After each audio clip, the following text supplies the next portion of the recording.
Good morning.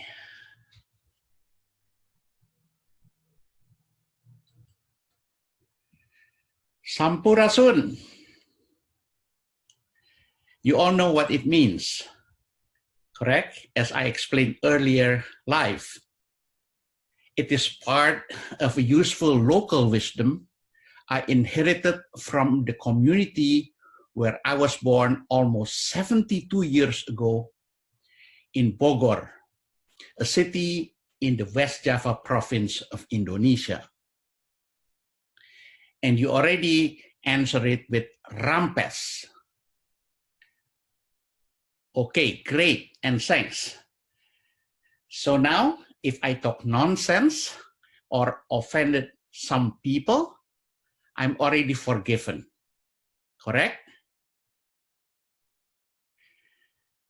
Now, first of all, I want to thank the organizers, the Erasmus Plus program of the European Union and Wismar University of Germany, especially my friend Katerina Kasabova and Evgenia Mahler for inviting me to deliver this keynote presentation.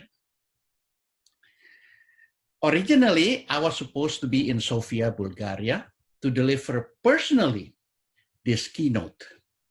Unfortunately, due to COVID-19 travel restriction, anyone from America cannot enter Europe, including Bulgaria. So my apologies for not being able to meet with you and make Wi-Fi with all of you personally. Fortunately, we still can meet, although only virtually through Zoom. I'm also very grateful to have the opportunity to address this important dynamic conference sponsored by Erasmus Plus program of the European Union and the Wismar University of Germany. I'm also glad, albeit virtually, to be able to meet with many leading educational experts and thinkers from various countries in this conference. The dynamic dual engineering curricula conference has an important topic: strengthening cooperation between education and business. It is also a timely event, especially given the educational challenges for developing alternative learning strategies, methods, and curricula needed in the disruption era of post-COVID-19. Therefore, my keynote will focus on strategies for education survival in a disruptive era of infodemic, post-truth COVID-19, and misinformation. Basically, we're going to try to discuss ideas for new business models, curricula changes, and learning management. In a nutshell, I will highlight and summarize 3 specific challenges and problems which I observe globally. These problems may affect the survival and relevance of education in the normal era. The first challenges and problems: our present competitors in the field of education. Who are they? Well, not other educational institutions, but the competitors, the real challenge and threat, are your friends, member of your community, social media users, bloggers, vloggers, and influencers. So, why are they a threat and they are competitors? What do? Well, they share half-truth, hoax, and fake information. And why is this worrisome? It is because many people now trust and prefer to hear or learn information from their peers, their friends, people whom they know and have been socializing through WhatsApp, Facebook, but they are no experts. They come out of the blue. They are just anybody. But they have a lot of information that they share and may or may not be truth or only half truth or even hate and fake information. So it's easier to listen to and read information from them rather than learning from the so-called experts. The problem with these experts is most of whom speak high-class language. This again is similar to the populism politics that is spreading globally. The second issue or challenges or problems that we are facing today is the inequality. Inequality and digital competencies and inequality regarding virtual technology gaps. Why so? Due to the overnight imperative of switching to virtual education, most institutions, educators, and curricula are not ready. Many are not offering suitable, effective, and efficient remote learning strategies and methods. Another problem: virtual communication and education technologies may not be accessible to all learners. There may be unequal availability or quality of the infrastructure facilities, socioeconomic constraints, and competencies of the support system, including parents and anyone who's supposed to monitor, supervise, and help learners at home or anywhere else.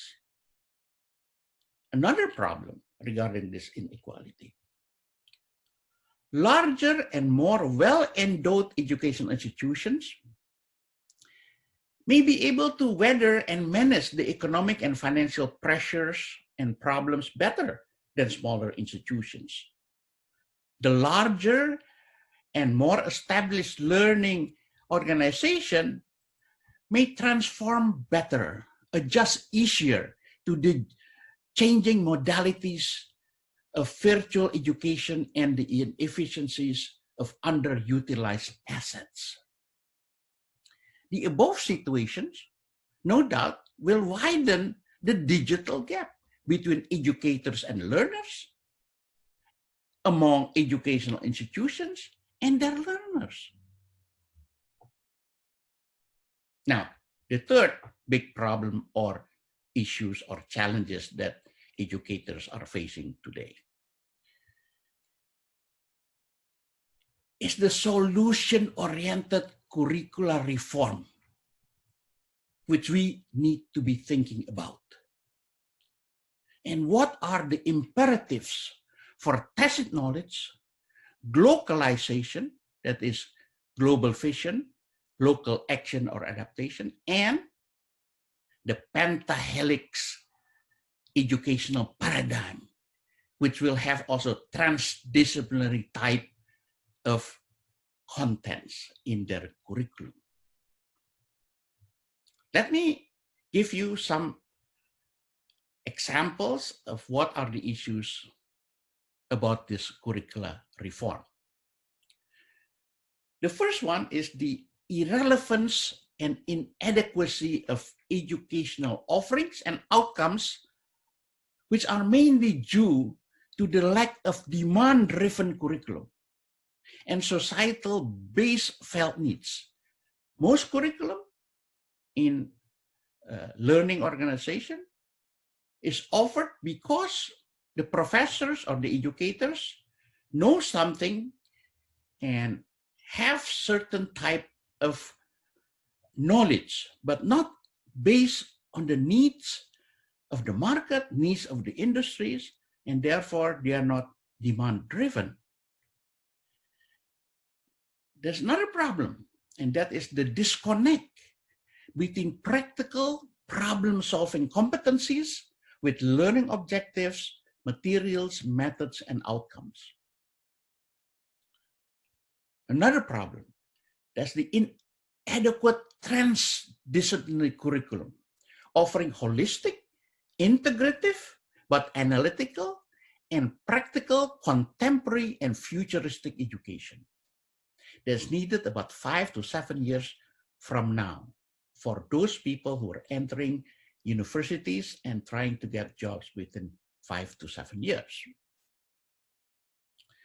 Now, in view of the post-truth infodemic and the proliferation of viral hoax and fake information to hundreds of millions of people globally, education curricula should incorporate issues such as ethics, moral integrity, netiquette, cyber law, and communication rights and responsibilities.